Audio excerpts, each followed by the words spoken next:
अस्सलाम वालेकुम नाजरीन, आप देख रहे हैं कनाडा का सबसे मकबूल तरीन टेलीविजन प्राइम कनाडा टीवी और प्रोग्राम कनाडा हाइलाइट्स के साथ मैं मोहम्मद उमर खान आपकी खिदमत में हाजिर हूं। आज का प्रोग्राम हमारा हेल्थ से मुताल्लिक है, लेकिन हम साथ ही कनाडा से मुताल्लिक कुछ अहम खबरें भी आपकी नजर करेंगे। मॉन्ट्रियल पब्लिक हेल्थ डायरेक्टर ने माफी मांग ली है और वो माफी सिर्फ इस वजह से मांगी है कि उन्होंने 3 दफा एक ही पॉलिसी के अंदर तरदीद की है और उसकी बुनियादी वजह यह थी कि कोविड-19 की इस सिचुएशन में जिस तरीके से पूरा हेल्थ डिपार्टमेंट एक्टिव है, वहीं मॉन्ट्रियल के अंदर भी पब्लिक हेल्थ डायरेक्टर ने 3 दफा अपनी ही इंस्ट्रक्शंस को दोबारा से अमेंड किया। हुआ यह था कि जब पब्लिक हेल्थ डायरेक्टर की जानिब से यह बात कही गई कि 10 अफराद एक जगह पर गैदर हो सकते हैं, तो इसमें एक कंफ्यूजन पैदा हो गया और इसी कंफ्यूजन की बुनियाद पर पुलिस की जानिब से यानी सिटी पुलिस ने इस बात को कंसीडर किया कि लोग खिलाफ वर्जी कर रहे हैं कोविड-19 की एसओपी की, और उसी नतीजे में तकरीबन 223 अफराद को टिकट्स भी जारी किए गए। उसके बाद यह मालूम हुआ कि जो 10 अफराद एक जगह पर जमा हो सकते हैं, उससे जब मजीद वजाहत तलब की गई तो मॉन्ट्रियल की पब्लिक हेल्थ डायरेक्टर की जानिब से संडे को एक ईमेल की गई जिसमें उन्होंने यह बताया कि 10 अफराद एक जगह पर जमा हो सकते हैं, इसमें कोई कबाहत नहीं है। लेकिन इस बात का तयन उनकी पहली ईमेल में नहीं किया गया था कि क्या वो जगह एक रूम होगी या वो पूरे एक एड्रेस या एक बिल्डिंग की बात कर रही हैं। और कंफ्यूजन यही क्रिएट हुआ था कि 10 अफराद किसी एक मकाम पे जमा हो सकते हैं या एक कमरे में जमा हो सकते हैं। लोगों में यह कंफ्यूजन पैदा हुआ कि 10 अफराद एक रूम में जमा हो सकते हैं और अगर एक बिल्डिंग के अंदर 10 कमरे हैं तो उस बिल्डिंग में 100 अफराद जमा हो सकते हैं, जो कि एसओपी की खुली खिलाफ वर्जी थी और इसी बेस पर टिकट जारी हुए।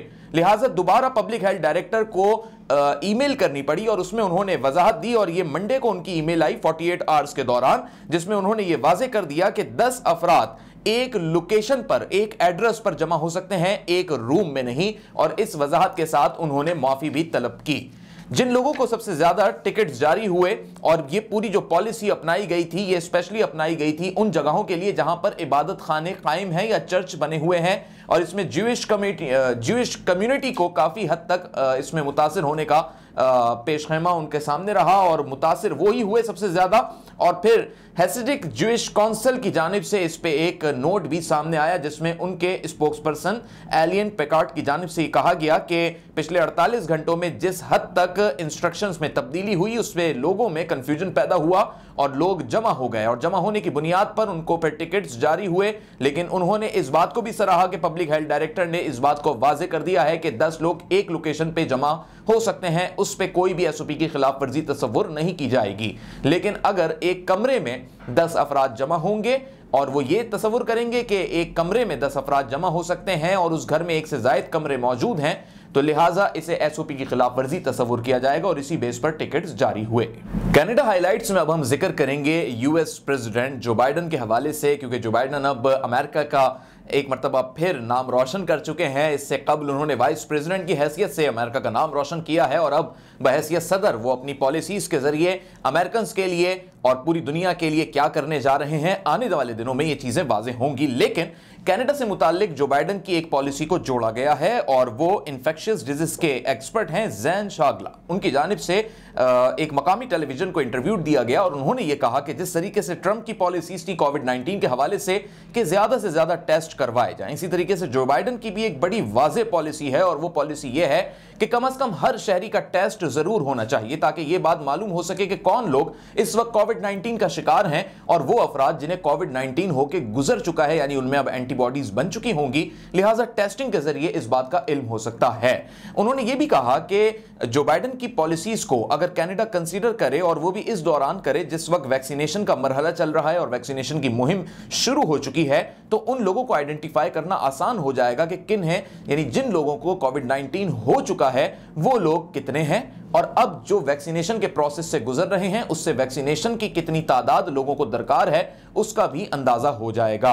जैन शागला की जानिब से ये तजवीज़ दी गई है कनाडा की हुकूमत को कि वो जो बाइडन की इस पॉलिसी का ना सिर्फ उसे अपना सकते हैं बल्कि वो अपने मुल्क में भी इस चीज़ को कॉपी कर सकते हैं। कॉपी इस सेंस में कर सकते हैं कि उसे अपनाते हुए हर शख्स का, हर कैनेडियन का, हर प्रोविंस में हर शख्स का वो कोविड-19 का जरूर टेस्ट करवाएं और उसी हिसाब से वैक्सीनेशन की नीड का भी तयन करें ताकि वैक्सीनेशन के इस प्रोसेस से हर शख्स को गुजारा जा सके और फिर लोग मजीद कोविड-19 से मुतासिर ना हो। अब हम कनाडा हाइलाइट्स में कोविड-19 से मुतालिक आपके सामने जो आदाद-ओ-शुमार रख रहे हैं वो ग्लोबल आदाद-ओ-शुमार हैं, बिलखुसूस केसेस के हवाले से कि अब तक इस कोविड-19 के मुतासरा अफराद की तादाद पूरी दुनिया में 9,66,63,367 तक जा पहुंची है। 20 जनवरी 2021 को यह आदाद-ओ-शुमार शाया किए गए हैं। अगर मैं कनाडा की बात करूं तो कनाडा के अंदर 6,44,871 वो फर्स्ट डोजेज हैं वैक्सीनेशन के हवाले से जो अब तक फराहम कर दी गई हैं, और साथ ही ब्रिटिश कोलंबिया में 92,379, जबकि अल्बर्टा में 95,293, सैस्कैचुवान में 24,661, मैनिटोबा में 19,771, ओंटारियो में 2,05,557, क्यूबिक में 1,74,260 और इसी तरह दूसरे प्रोविंसेस में भी जो डोजेस फराहम की गई हैं। अब ये वैक्सीनेशन का एक मरहला है और साल 2021 को वैक्सीनेशन से ही जोड़ा गया है। लेकिन साथ ही इस पैंडेमिक ने, इस कोविड-19 ने कई लोगों को स्ट्रेस भी दिया है और उस स्ट्रेस की वजह से लोग काफ़ी हद तक मुतासिर हुए हैं। ऐसी सूरत हाल में जो प्रीमियर्स हैं उनकी जानिब से भी अपनी कोशिशें की जा रही हैं, लेकिन इसके बावजूद लोगों के लिए ये जानना ज़रूरी है कि उनको अवेयरनेस होनी चाहिए कि इस पूरी सूरत हाल में वो अपनी हेल्थ को, अपनी मेंटल हेल्थ को कैसे मेंटेन रख सकते हैं। तो आज हम बिलखुसूस इसी मुतालिक बात करेंगे, कोविड से भी मुतालिक बात होगी, वैक्सीनेशन के इस प्रोसेस को भी डिस्कस किया जाएगा। और जो शख्सियत, जो गेस्ट आज हमारे साथ मौजूद है, हमारे लिए खुशनसीबी की बात है कि आज वो हमारे साथ स्टूडियो में मौजूद हैं, कैनेडियन हैं और पाकिस्तान में भी वो अपना काफ़ी एक मुमताज़ मकाम रखते हैं हेल्थ सेक्टर में, हेल्थ कंसल्टेंट हैं और पाकिस्तान की मुख्तलिफ NGOs के साथ जो है वो आवाम की खिदमत में मसरूफ़ अमल हैं। बिलखुसूस कनाडा में उन्होंने इस पेंडेमिक के दौरान लोगों की अवेयरनेस पर बेइंतहा काम किया है। मैं जिक्र कर रहा हूँ जनाब डॉक्टर सैयद फ़हीम अहमद साहब का। अस्सलाम वालेकुम डॉक्टर साहब। वालेकुम सलाम। हाउ आर यू, कैसे हैं आप? आई एम फाइन, बहुत बहुत शुक्रिया। सबसे पहले तो मैं कनाडा और दुनिया भर में प्राइम कनाडा TV देखने वाले तमाम नाजरीन को बहुत सारा प्यार और सलाम। एक वक्फे के बाद आफ्टर ए लॉन्ग टाइम मैं अपने लोगों से मुखातिब हूँ, इस उम्मीद के साथ कि ये मुलाकातों का सिलसिला जारी मैं इधर नाजरीन के लिए ये भी एक उनकी नॉलेज के लिए बता दूं कि डॉक्टर फ़हीम साहब प्राइम कनाडा TV पे मुख्तलिफ प्रोग्राम्स करते रहे हैं और इन्होंने मुकम्मल ट्रांसमिशंस की हैं और इसी बुनियाद पे कह रहे हैं कि एक छोटे से ब्रेक के बाद दोबारा प्राइम कनाडा की स्क्रीन पे देखें इंशाल्लाह मुलाकातों का सिलसिला। तो डॉक्टर साहब आपका बड़ा मसरूफ स्केड्यूल होता है, आई एम रियली थैंकफुल कि आपने वक्त निकाला। और आज अवेयरनेस की जब बात हो रही है कोविड-19 से मुतालिक तो लाजमी सी बात है ये एक बड़ा ह्यूमैनिटेरियन ग्राउंड होता है और इसके लिए आप जैसे लोग, आप जैसे काउंसलर्स, डॉक्टर्स की हमें नीड रहती है। स्ट्रेस एक बड़ा मसला रहा है और पूरी उसकी वजह से जो है लोग मतलब सुसाइड तक का सोचा है लोगों ने, तो इस लेवल तक लोग चले गए और कई ऐसे वाक़यात हुए हैं। एक मेडिकल डॉक्टर जो आई थिंक मॉन्ट्रियल की एक वाक़या था, एक हॉस्पिटल की डॉक्टर थी, उनका एक बेटा भी था, उन्होंने सुसाइड कर ली। 3-4 केसेस हैं ओवरऑल कनाडा में। आप क्या समझते हैं लोग कैसे इस चीज़ को कवर कर सकते हैं? हालांकि अब वैक्सीनेशन आ गई है, लोगों में इत्मीनान तो है कि कुछ बेहतरी की तरफ हम बढ़ें, लेकिन इसके बावजूद कनाडा के लोग स्पेशली जो है परेशान तो हैं इस चीज़ को लेकर। Exactly, thank you Umar for inviting me in the show. सबसे पहले तो मैं ये बताऊं कि आपने इंट्रो में कुछ फिगर्स दिया, मैं उसमें ऐड करते हुए फिर मैं स्ट्रेस की तरफ आऊँगा। जो कनाडा की आबादी है नियर अबाउट 38 to 40 मिलियन की आबादी है, इसमें तकरीबन 16-17 मिलियन 16 to 17 मिलियन लोगों का टेस्ट हो चुका है और इन टेस्ट में से तकरीबन 4.3 और 4.5 जो हैं वो पॉजिटिव केसेस हैं। एक बात तो ये समझने की ज़रूरत है। और इसके अलावा जो डेथ है ओवरऑल कनाडा में वो तकरीबन 20,000 के करीब हैं, लेकिन जो केसेस रिकवर्ड हुए हैं वो बहुत बड़ी तादाद है। स्ट्रेस कब डेवलप होता है? जब आपके सामने कोई क्लियर पिक्चर ना हो, एम्बिग्यूटी हो और you are under the cloud.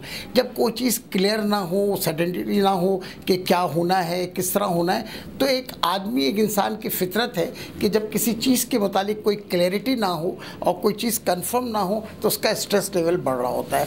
और कोविड के सिलसिले में भी बिल्कुल यही सूरत हाल है, क्योंकि 2020 ऐसा महसूस होता है कि लोगों की ज़िंदगियों में शामिल ही नहीं रहा, क्योंकि आया और चला गया। And still we are not sure about 2021 के मुतालिक जो बहुत सारी बातें हैं, बहुत सारी प्रोडिक्शन है कि क्या होना क्या नहीं होना।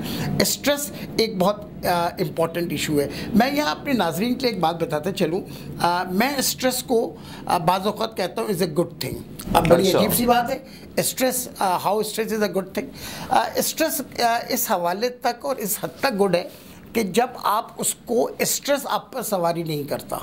जब तक आप स्ट्रेस पे सवारी करते हो, स्ट्रेस इज़ गुड, क्योंकि ये स्ट्रेस ही है जो आपको बहुत सारी चीज़ों को करने पे मजबूर करता है, आपको मोटिवेट करता है। स्ट्रेस तो शुरू ही वहाँ से होता है जब वो बंदे के ऊपर सवार हो जाता है। हाँ एग्जैक्टली। देखिए मैं इस तरह बताऊँ कि आप गाड़ी चला रहे हो, ठीक है, यू आर ड्राइविंग, सामने कोई चीज़ आ जाए, जानवर आ जाए, कोई शख्स आ जाए, तो आपका स्ट्रेस बढ़ता है और आप ब्रेक पे पैर डालते हो। तो आप, ये वो स्ट्रेस का लेवल है जिसमें आप अपने टोस पे खड़े होते हो और कोई डिसीजन लेना चाहते हो, जिसको कहते हैं ना फाइट एंड फ्लाइट रिस्पॉन्स। ये स्ट्रेस ही है जो आपको आगे की प्लानिंग, ना कि प्लानिंग बल्कि आपको किस तरह उसको फेस करना है, किस तरह कूप करना है, उसको किस तरह एड्रेस करना है, किस तरह कॉम्बैक्ट करना है स्ट्रेस को।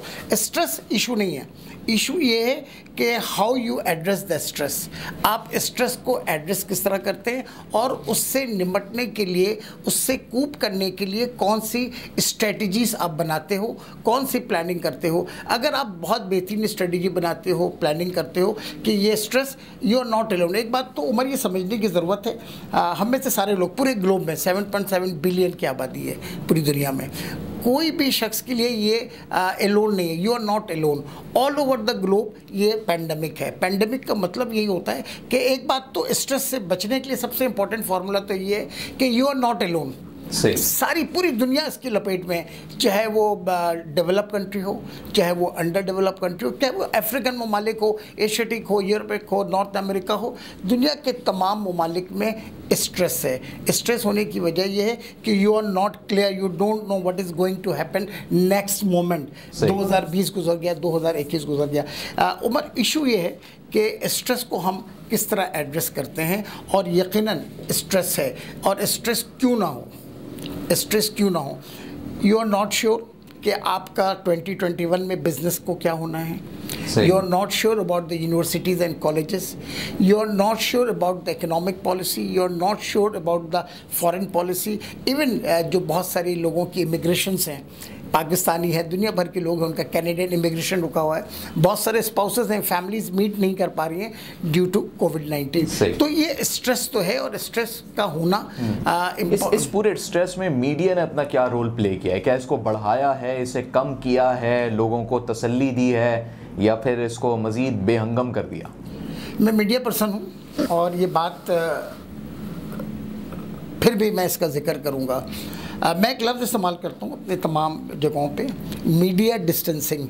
जहाँ हम सोशल डिस्टेंसिंग की बात कर रहे हैं, मैं और आप बैठे हुए हैं, 6 फुट का फासला है, हम यहाँ पर मीडिया डिस्टेंसिंग की बहुत ज़्यादा ज़रूरी है, क्योंकि इस वक्त मीडिया से ज़्यादा ये जो सोशल मीडिया है, मोबाइल फ़ोन है, फेसबुक्स हैं, सोशल मीडिया ने पूरे इन्वायरमेंट को पॉल्यूट किया हुआ है regarding with the concern of miss information. बहुत सारी चीज़ें ट्रीटमेंट के पॉइंट ऑफ व्यू से जो हिदायत है, और मैं अपने नाजरीन से भी ये कहूँगा, अगर आप कोविड के हवाले से कोई इन्फॉर्मेशन चाहते हैं, 3 जगहों पे जाएं। Health Canada, you are Canadian, health Canada में जाएं, centre for disease control CDC के वेबसाइट पे जाएं, और WHO के वेबसाइट पे जाएं। ये जो तीनों ऑथेंटिक है। मैं हेल्थ कनाडा यूँ कह रहा हूँ, आई एम कैनेडियन।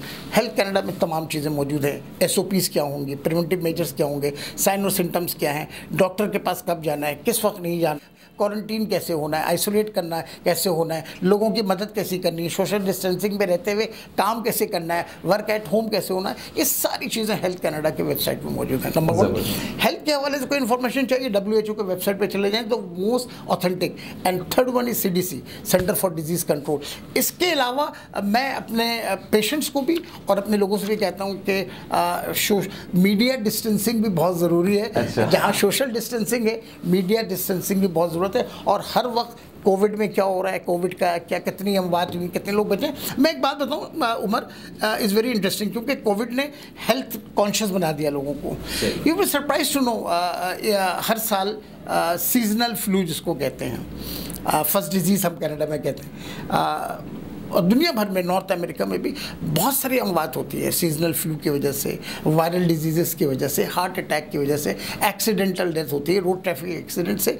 जो ये इस वक्त जो दुनिया में, मैं बताऊं कनाडा की जो तादाद इस वक्त आज तक की जो फिगर है, डेट इज़ 20,000, 20,000। अगर आप और डिजीज से कंपेयर करेंगे, उसको एक्यूमुलेट करेंगे तो ये नंबर फिर भी कम है। इसका फियर ज़्यादा है, खौफ ज़्यादा है कि इससे पहले 100 साल में दुनिया ने नहीं देखा। 1920 में गालिबन स्पेनिश फ्लू जो पैंडेमिक था, 100 साल हो गया। तो इसकी वजह से लोगों में फेयर बहुत है। मीडिया के हवाले से मैं ये कहूँगा कि जो ऑथेंटिक साइट्स हैं वहाँ से खबरों को लें और ना कि खबरों को लें, और हर वक्त का हाँ खुद मतलब इसमें एक डिस्टेंस होना चाहिए, और मीडिया डिस्टेंसिंग इज बहुत वेरी इंपॉर्टेंट। और 3 जगहों से आप इंफॉर्मेशन लें, और सारी अपडेट करता है, CDC अपडेट करता है, WHO अपडेट करता है, और हेल्थ कैनेडा अपडेट करता है। तो गो फॉर दिस साइट, बाकी जगहों पे ना जाए। प्राइम कैनेडा में भी जरूर सुना करें, बहुत ऑथेंटिक न्यूज़ है, बिल्कुल ऑथेंटिक होती है। डॉक्टर फहीम साहब ये बताइए कि स्ट्रेस से निकला कैसे जा सकता है? निकला कैसे जा सकता है, जो मैं ये समझता हूँ कि द मोस्ट इम्पॉर्टेंट, जो सबसे इम्पॉर्टेंट सवाल है वो ये कि स्ट्रेस है। स्ट्रेस से निकलना कैसे? अगर हम स्ट्रेस, 2 सूरतें हैं, बड़ा क्लियर कट है। अगर हम स्ट्रेस से नहीं निकलते हैं, एक कंडीशन है मेडिकल, इसको कहते हैं post traumatic stress syndrome, PSD, post traumatic stress. We are in trauma, हम इस वक्त मेंटल ट्रॉमा में हैं, ठीक है। अगर हमने इससे बाहर नहीं निकले, इसको कूप नहीं किया, इसको कॉम्बैट नहीं किया, तो होगा क्या? ये बात तय है उमर कि कोरोना ने ख़त्म होना है। 2020 में ख़त्म नहीं हुआ, 2021 में ख़त्म होगा। जब उमर साहब ये कोरोना ख़त्म हो जाएगा, उसके बाद भी तो ज़िंदगी है। कोरोना ने ख़त्म होना है, हमें और आपने रहना है, अगर हमने प्रोटेक्टिव मेजर्स को फॉलो किया।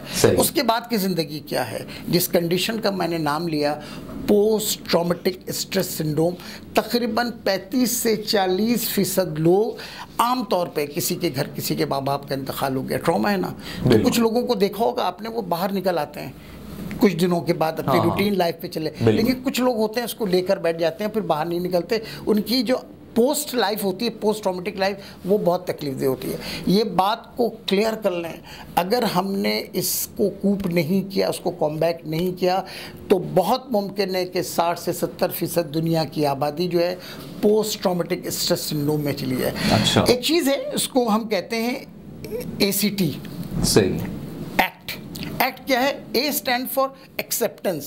पहले तो इस बात को एक्सेप्ट करो मेरे भाई, दुनिया में कोरोना है।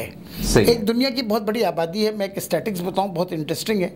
वो तकरीबन 37 to 40% लोग अभी भी कहते हैं यार कोरोना कुछ नहीं है। आपसे भी बहुत सारे लोग ऐसे इंटरेक्ट होते हैं, शुरू में लोगों ने यही राय अपनाई थी, और ये कोरोना कुछ नहीं है, ये इसकी साजिश है, ये सोशल मीडिया तो आज भी इस चीज को, आज भी। तो भाई सबसे पहले तो ये है ACT, मैं ACT की बात कर रहा हूँ, कैसे कूप करना है। A stand for acceptance. यार एक्सेप्ट करो कि ये कोई चीज़ है। जब आप एक्सेप्ट ही नहीं करोगे तो आप क्या करोगे? इसके प्रिवेंटिव मेजर्स को फॉलो नहीं करोगे, इसका जो साइड इफेक्ट, इसका जो रिप्लिकेशन होना है उसको आप फॉलो नहीं करोगे। A stand for acceptance. पहले तो आप एक्सेप्ट करो, एक्सेप्ट करने के बाद अपने आप से कमिट करो। C, एक्ट का C आ रहा है। C means commitment. You commit yourself, no I am going to fight with Covid. जिस तरह हमारे प्रीमियर ने कहा है ना, it's a battle of our life, ये हमारी ज़िंदगी की जंग लड़ते हैं। जब कर्फ्यू लगाया तो उसने कहा था it's a battle of our life, ये हमारी ज़िंदगी की जंग है। जैक मा जो अलीबाबा का CEO, वो क्या कहता है? वो कहता है 2020 में कुछ ना करो, अपनी ज़िंदगी को बचा लो। अगर तुम 2020 में बच गए तो 2021-22 में सोचोगे क्या करना है। अगर तुम्हारी ज़िंदगी नहीं होगी तो व्हाट यू विल डू? जान है तो जहां है। तो एक्ट का क्या हो गया? एक्सेप्टेंस बहुत ज़रूरी है। दूसरी चीज़ है कमिटमेंट। तीसरी चीज़ है वो थेरेपी। अगर आपने एक्ट थेरेपी को फॉलो किया। अच्छा, एक और चीज़ मैं बताऊं, बड़ी इंटरेस्टिंग है, that is the face Covid. FAC, face Covid का सामना करो। F स्टैंड कहते हैं, F से मुराद ये होता है focus on those thing which is in your control. पता है कि स्ट्रेस की वजह क्या है? मैं उमर साहब को एक बहुत इंटरेस्टिंग बात बताऊं। कोविड में हम सोचते हैं यार वैक्सीन कब आएगा, सही है, which is not in your control. Vaccine का ना मेरे और आपके कंट्रोल में नहीं है। यार कोविड के बाद कितने लोग बचेंगे, कितने लोग मर जाएंगे, ये आपके कंट्रोल में है? नहीं है। कोविड वैक्सीन के बाद इसके साइड इफ़ेक्ट्स क्या होंगे, ये मेरे और आपके कंट्रोल में नहीं है। जो चीज़ें हमारे कंट्रोल में नहीं, मैं बहुत इंपॉर्टेंट बात करने लगा हूँ, जो चीज़ें हमारे कंट्रोल में नहीं है, हम उसको सोचते हैं और उससे क्या होता है? स्ट्रेस बढ़ रहा होता है। तो जो चीज़ आपके कंट्रोल में नहीं है, आप उस पर क्यों फोकस करते हो? Focus on those thing which is under your control. Hand washing, सही, रेस्पिरेटरी हाइजीन, मास्क पहनना, सोशल डिस्टेंसिंग, ये कंट्रोल में है। अगर आप इस पे फॉलो करते हो तो अपने स्ट्रेस लेवल को, स्ट्रेस की सबसे बड़ी वजह बन रही है हम उन चीज़ों को फोकस करते हैं जो हमारे कंट्रोल में नहीं है। जो चीज़ें कंट्रोल में नहीं है भाई, उस पर क्यों फोकस करते हो जो स्ट्रेस की वजह बनती है। एफ इसको कहते हैं, ए एक्सेप्टेंस को कहते हैं, सी कहते हैं कमिंग अप, बाहर निकलो यार। बाहर से मुराद ये कि सड़कों पे नहीं घूमो। सही, मतलब आप इस सिनेरियो से, ये जो एक क्लाउड है कोविड का, इससे बाहर निकलो। Engage your self, FACE, E means engage your self. आप अपने आप को हेल्दी एक्टिविटीज़ पे इंगेज करो। मैं हमेशा कहता हूँ, मेरे बहुत सारे जो पेशेंट्स हैं वो क्वारंटीन में होते हैं, कहते हैं कि डॉक्टर साहब आप करना क्या है क्वारंटीन में? मैंने कोई ऐसी दबी हुई ख्वाहिश है जो तुम करना चाहते हो? कहते बुक्स थी, कुछ मूवीज़ थी। मैंने कहा वो करो, कुछ नहीं, अल्लाह से ताल्लुक़ बढ़ा लो, ताल्लुक़ बिल्ला बढ़ा लो, नमाज़ों का एहतमाम कर लो, कुछ सूरतें याद कर लो। मैंने तो टाइम, आप ज़िंदगी में आपको वक्त नहीं मिलता कि बैठकर कोई नावल पढ़ें, कोई मूवी को 3 घंटे बैठकर देखें। मैंने कहा आप इंगेज करो अपने आप को, इंगेज। अगर आपको, अच्छा मैं इसमें मुझे एक चीज़ याद आ रही है, आप इजाज़त दे तो मैं कहूँ। जी बिल्कुल। एक चाइनीज़ आर्ट है, इट्स वेरी इंटरेस्टिंग। अगर मैं चाहूँगा, अगर हमारे प्रोड्यूसर साहब उसका पिक्चर भी दिखा सकें, उसको कहते हैं किंटसुजी, KINTSUGI। ये जैपनीज़ आर्ट है, not Chinese, sorry, Japanese art है। ये आर्ट क्या चीज़ है? जो पॉटरीज होती है ना, क्या कहेंगे, गुलदान या कोई इस तरह की डेकोरेशन की पीस, अगर ये नीचे गिर जाए, टूट जाए, तो इसके 2 ही ऑप्शन हैं। एक ये कि इसको क्या करें, डस्टबिन की नज़र करें, लिया समेट के फेंक दिया, एक ऑप्शन ये। दूसरा ऑप्शन क्या है, उसको जोड़ा जाए। अच्छा, टूटे हुए को टूटे, इसको कहते हैं किंटसुजी। एक जैपनीज आर्ट है, ट्रेडिशनल आर्ट है, और जैपनीज इस फॉर्मूले पे चलते हैं। वो क्या करते हैं, उस टूटे हुए पॉटरीज को गोल्ड, प्लेटिनियम, सिल्वर की ग्लू से उसको जोड़ते हैं। जबरदस्त। जो टूटी हुई चीज़ है जब बनती है पहले से ज़्यादा खूबसूरत हो जाती है। तो ये कोविड के साथ करना है। जो हम ब्रोकन हैं, वी आर लॉस्ट, हम टूटे हुए हैं, तो हमें अपने उन टूटे हुए पीसेस को जमा करना है और किंटसुजी के फॉर्मूले पे सोने और सिल्वर और डायमंड के ग्लू से, धागों से पिरोना है, तो ज़िंदगी खूबसूरत होगी। फेस करना बहुत ज़रूरी है। ये तो मैंने एक बेसिक बात की कि कोविड को कूप करने के लिए। बाकी बहुत सारे फार्मूलाज हैं जो आप लोग सुनते भी हैं कि अपने डेली लाइफ में रूटीन पैदा करने की कोशिश करें। पोस्ट कोविड सिनेरियो क्या होना है, आउट ऑफ द बॉक्स सोचने की कोशिश करें। किस तरह जो कोविड के चैलेंजेस आज पूरी दुनिया को शामिल है, ये उमर साहब को या डॉक्टर फ़हीम को नहीं है सामना, पूरी दुनिया को सामना है। हम कोविड की दुनिया से जब बाहर निकलेंगे, जो चैलेंजेस होंगे, उन चैलेंजेस का हम सामना कैसे करेंगे, how we can change, convert our weakness to strength. हम अपना शॉर्ट एनालिसिस करें, अपने आप से बातें करें। हमें फैमिली वालों से मिले हुए बहुत दिन हो जाते हैं, एक छत के नीचे रहते हैं, मुलाकात नहीं होती है, क्या हाल है बेटा, कैसे उठी। It's a time, it's a family time, it's a time to think about your health. अपनी सेहत के बारे में बातें करें। जब आप पॉजिटिव नोट में अपने अंदर ग्रेटिट्यूड पैदा करेंगे, कुछ करने के लिए कोशिश करेंगे, तो बिलीव इन मी, आप पॉजिटिव रहेंगे। जब आप पॉजिटिव रहेंगे तो क्या होगा, स्ट्रेस लेवल डाउन हो जाएगा। There are so many formulas. अच्छा, इसमें मेंटल हेल्थ की केयर कैसे मुमकिन है? क्या यही चीज़ है कि स्ट्रेस को डाउन कर लिया, स्ट्रेस से अपने आप को बचा लिया, तो मेंटल हेल्थ बहुत अच्छी है?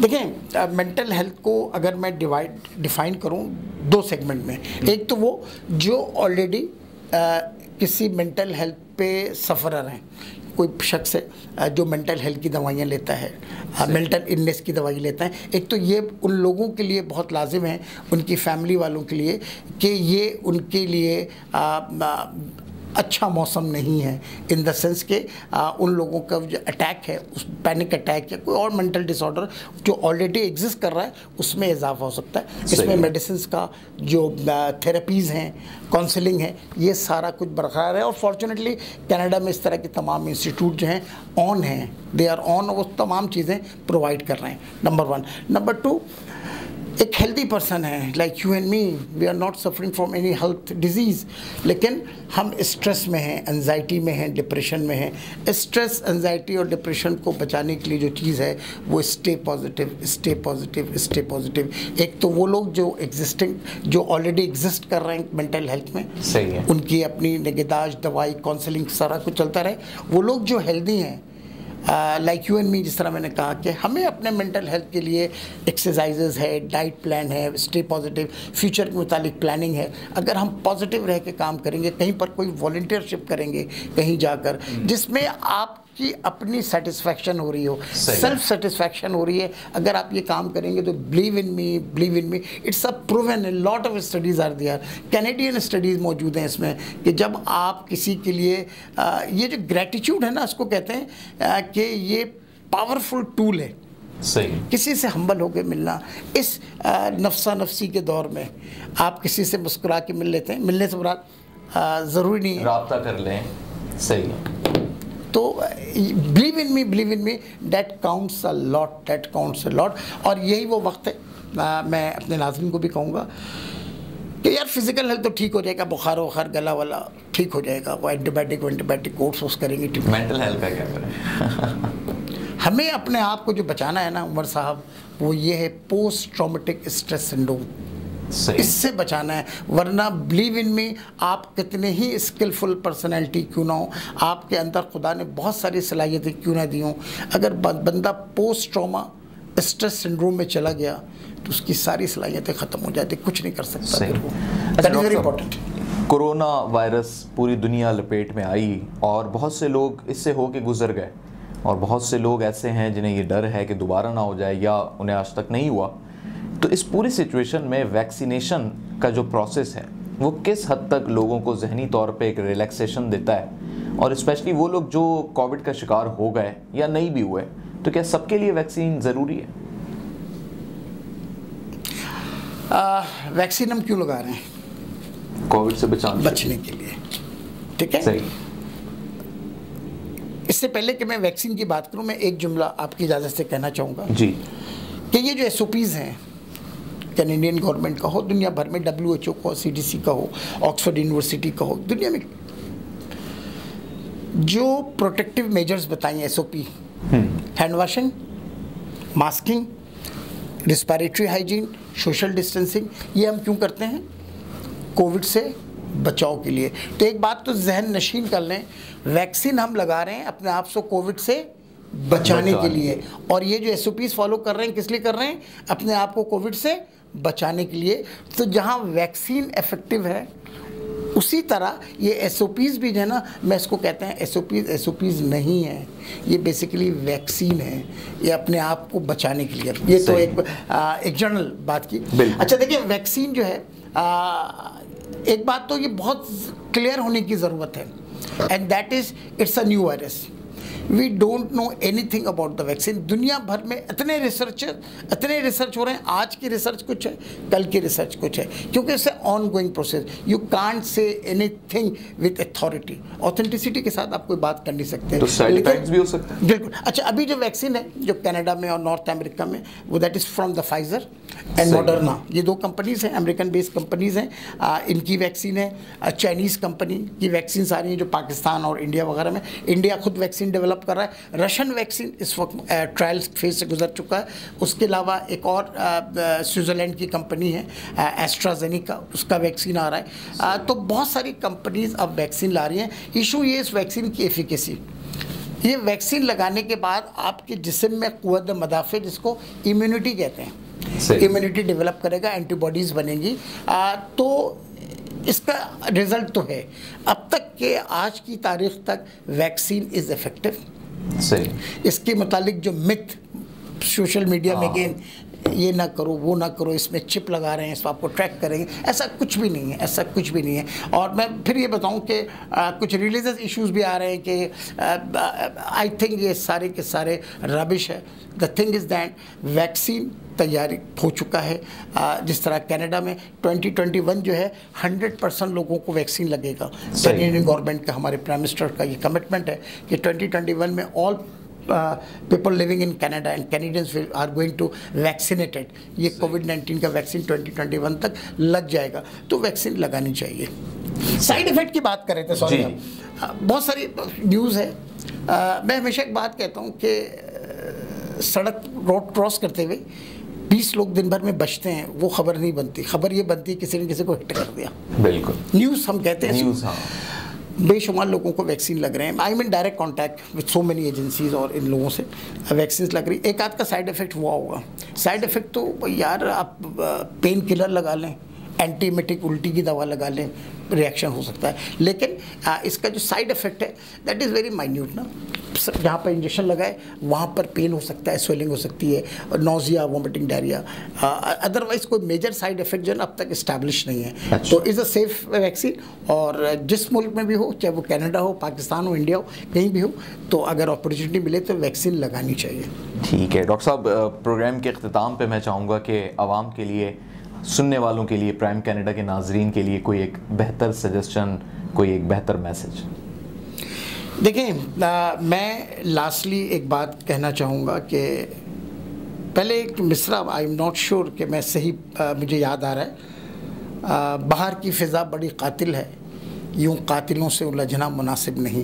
तो करोना है, करोना एग्जिस्ट करता है, करोना इज़ देयर, तो इसकी रियलिटी को समझा जाए। और जिस मुल्क में भी आप रहते हैं, गवर्नमेंट की जो SOPs है, गवर्नमेंट के जो प्रिवेंटिव और प्रिकॉशनरी मेजर्स हैं, इसको आप फॉलो करें। यकीन जाने फैमिली में किसी को करोना हो जाए तो पूरी फैमिली परेशान रहती है। तो प्लीज़ रेस्पेक्ट करोना, और जो SOPs हैं, जो प्रिकॉशनरी मेजर्स हैं, उसको फॉलो करें। ठीक है, respect corona, respect corona, exactly, उसे मामूली ना समझें, मामूली ना समझें। रियलिटी है, इट्स अ रियलिटी।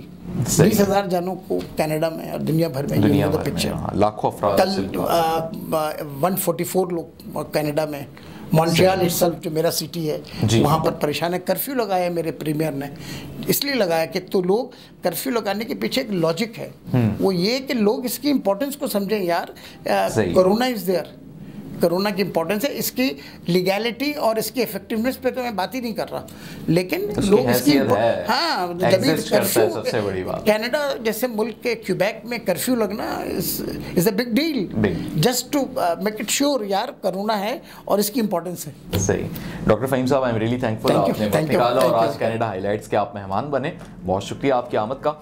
और नाजरीन, आज कनाडा हाईलाइट्स में हमने जिन अहम मौज़ूआत बिलखुसूस जो हमने आज बात की डॉक्टर फ़हीम के साथ, यकीनी तौर पे तमाम नाजरीन के लिए वो एक कारआमद बात है। और हम उम्मीद करते हैं कि कोविड-19 के इस पीरियड में वैक्सीनेशन के ज़रिए पूरी दुनिया को इस वबा से छुटकारा नसीब होगा, ताकि लोग दोबारा से अपनी ज़िंदगी को उस तरीके से गुजार सकें जैसा वो गुजारना चाहते हैं। और बिल्कुल भी स्ट्रेस लेने की ज़रूरत नहीं है, क्योंकि जो चीज़ हमारे कंट्रोल में नहीं है उसे हम आखिर क्यों सोचें और उसकी हम क्यों दबाव में आकर अपनी ज़िंदगी को ख़राब करें। तो इस उम्मीद के साथ कि हम अपनी फैमिली का और अपने दोस्तों का भी ख्याल रखेंगे, और इस प्रोग्राम को आप अपने सोशल सर्कल में ज़रूर शेयर कीजिए। कनाडा हाईलाइट से मोहम्मद उमर खान को दीजिए इजाज़त। अल्लाह हाफ़िज़।